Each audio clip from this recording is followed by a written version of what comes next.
Hi everyone! Last week we were busy clearing shelves in our warehouse to make room for all of the new ink pads, buttons, and ribbon that are on their way to Gina Designs for our next release. Now while we were moving things around, we found several huge boxes of uncut rubber stamps. Many of these were retired earlier this year. And since we really need the space, we've decided to run a crazy sale and sell all of these uncut rubber stamp sheets already mounted on cling cushion at over 70% off their regular retail price. These stamp sets come without an insert or a binder sheet, and you'll have to cut them yourself. But these full stamp sets are cheaper than our stamp set duos. So if you like a couple of the images from any of these sets, these will be a tremendous value to you. You can find them at GinaKDesigns.com by clicking on the Uncut Rubber Stamps button, and you'll be amazed at how many fabulous sets you'll find. Today on Stamp TV, I want to show you a beautiful Christmas card that you can make with one of these sets you'll find in this bargain bin. The set I'm using today is called Christmas Blessings, that originally retailed for $23.95 and is on sale now for only $7. Before I begin, let me show you how easy it is to cut these stamp sets. First, you're going to need a good pair of scissors, and I'm using my Tim Holtz scissors. I really like these for cutting stamps because they've got these little tiny teeth on them and they really grip to the rubber. And then you'll see that you've got a full sheet of rubber stamps and they are on the cling cushion already, and there's some paper on the back. Well, here's one that I've already been working on, and I want to show you what you have to do to make this easier. The first thing you want to do is remove this paper from the back. That's going to help a great deal because it's harder to cut through the paper, but this is pretty easy to cut through. And then what you're going to do is just take nice straight cuts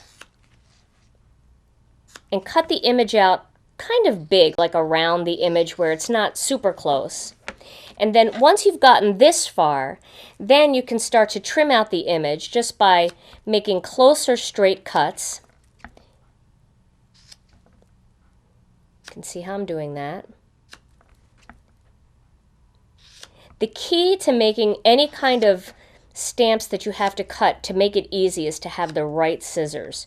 So if you have any of the Tim Holtz scissors, or you have the Stampin' Up scissors, or any kind of really good utility scissors where it cuts real sharp all the way to the point, these will cut like butter. So they're pretty easy to do. Kind of brings me back to those days of the home parties and when we were all trimming our own rubber stamps, and I kind of find it therapeutic. I don't know, I kind of like it. Takes me back to the good old days.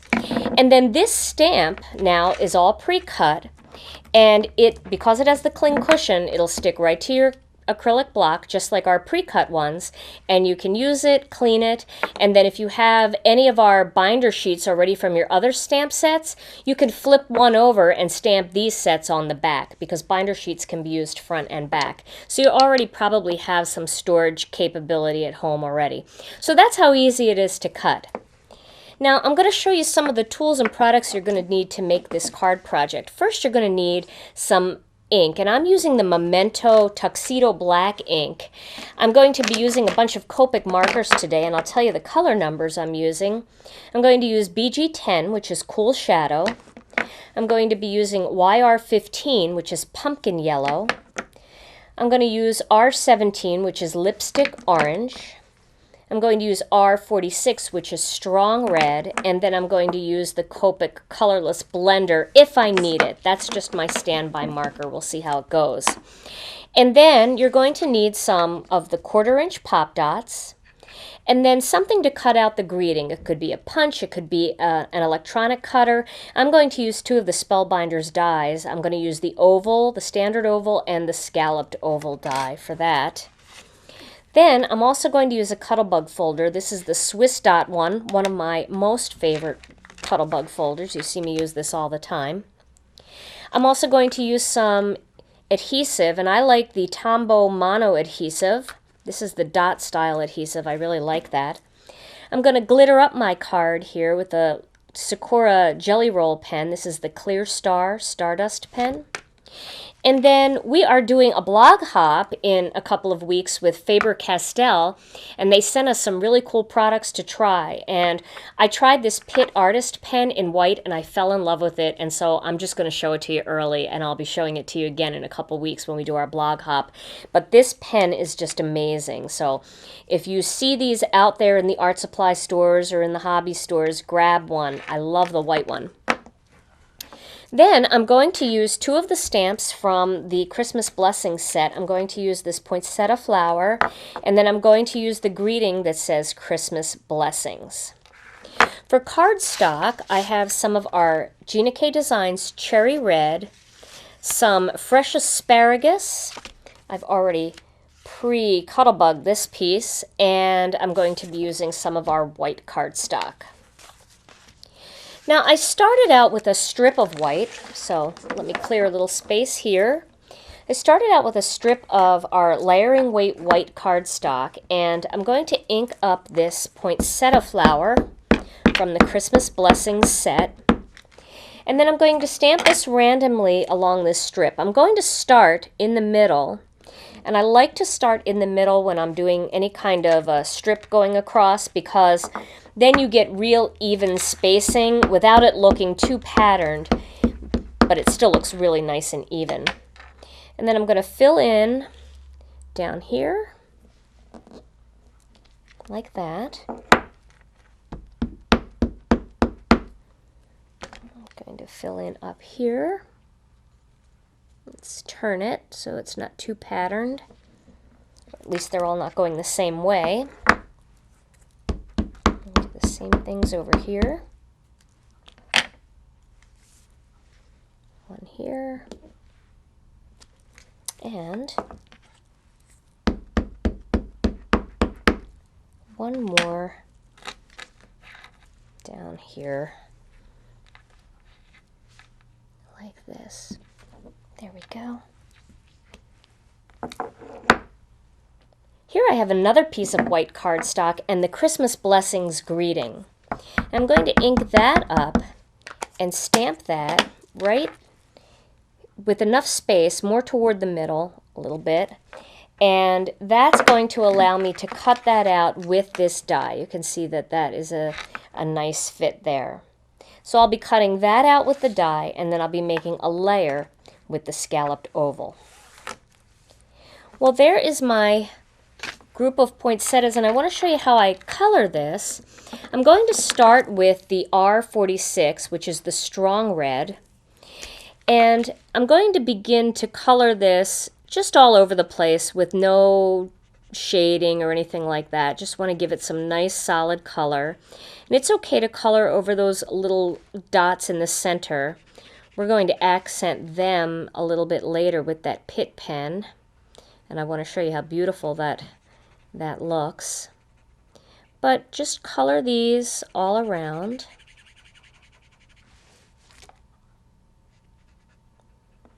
And the strong red is a real nice match for our cherry red cardstock.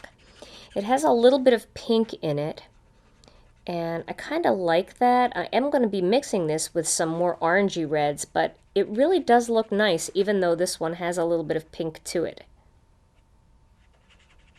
It is a real true cherry red color. Perfect Christmas red. And our cherry red is so nice, and it's just a nice deep red. Beautiful for Christmas cards. When you mix the cherry red with fresh asparagus, it gives it just a little bit more of an elegant feel. It's not quite as traditional bright red and bright green, but it really gives it an elegant feel. Okay, so once you've colored in all of your flowers like that, then we're going to add the second color. And that one is going to be the R17, the lipstick orange. Now I'm going to color more toward the center just of each of these flowers, and you can see that adds just a hair of orange into it. Not a lot, but just a little bit.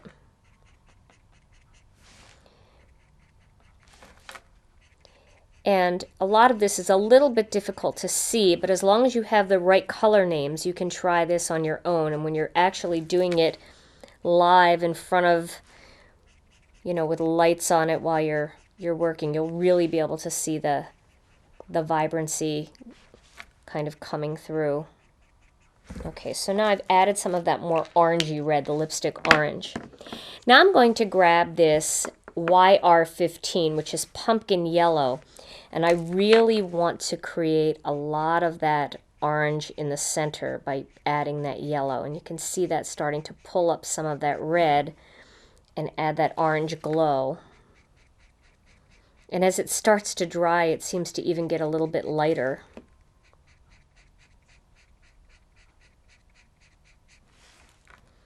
And again, you can see I'm just doing the center of those petals, and I'm kind of playing off of the shape of the point.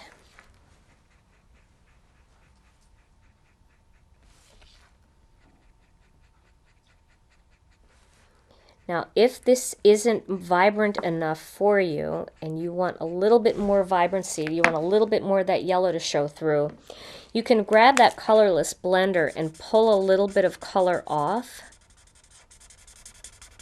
first, like that.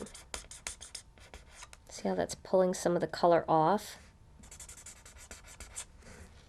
Then you can go back in with that yellow again and add more of that yellow, and you'll see a lot more of it come up that way.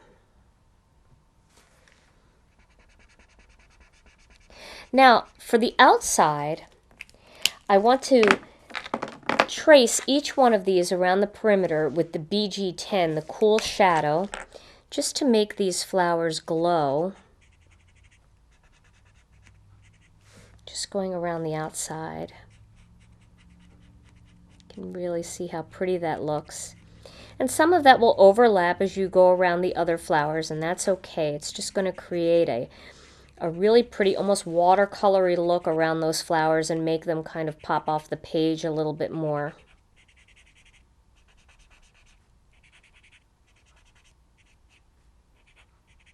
Like that. Let's see that vibrant glow around there. Now once you've got these all colored, then pick up that Pitt Artist Pen. You can also use a white gel pen if you have it. This is really cool. This is like an India ink, and all I'm going to do is just tap onto the little dots on this poinsettia. And this is not raised ink. This is flat ink, but it's opaque. Look how pretty that is. It's just so beautiful and vibrant, and it dries very quickly, and it really gives it the look of almost pearls without it being raised, so you don't have to worry that it's going to get smashed when you mail it or anything like that. Then I'm going to add a little bit of glitter to this, and I'm going to do that by just adding glitter right along the lines of the flower, along the center lines and along the outside lines. And you can see that starting to shimmer. Let me pull that up there. You can see that shimmer a little bit there. See that? Well, when that's all colored, that really makes the flowers vibrant. Gives them such a pretty holiday Christmas look. And you know that poinsettia flowers come in many different colors, so if you prefer pink or you prefer white, you can just do the sparkle and add a little bit of soft gray to kind of do some shading. If you like pink, you can do it with different shades of pink and burgundy. You can make purple ones. You can do them any color that you want. You can see all of that shimmer starting to show through. And it looks so pretty up against all the reds and orangey hues coming through on the flower itself. Let me pull that up there and you can see all of that shimmer there. Isn't that pretty? Well, let me show you on the strip that I completed, because I didn't think you needed to see me color every single one of these, but I did already complete a strip And you can see all of that shimmer there of all of those poinsettias and all of the little circles filled in with that Pitt pen. Well, now I'm going to show you how I assembled this card. What I've done here is I've already ran this piece of fresh asparagus through the Cuttlebug using the Swiss Dot Cuttlebug Folder. And I'm going to adhere this onto this piece of white cardstock using some of that mono adhesive. And now is the time to go through your stash of tools and find your border dies or your border punches that you purchased.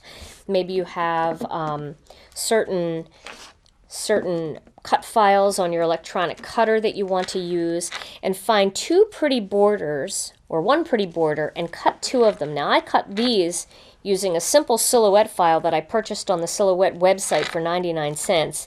And they're so easy to cut. Cut this in our cherry red, but they make so many punches and dies that do this same sort of thing. So dig through your collection and see what you have.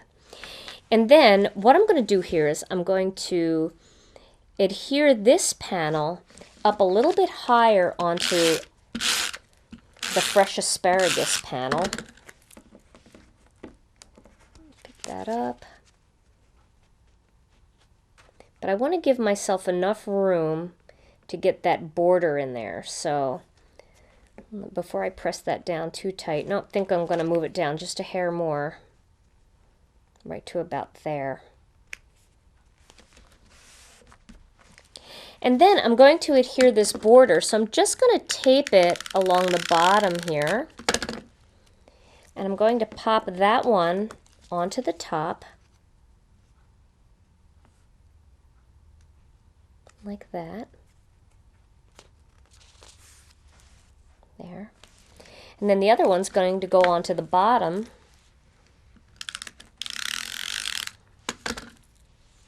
And you can use score tape or other types of tape for this kind of work if you want. Lay that up against that. And then this whole card is going to go on top of a cherry red card base. So I will put that on top.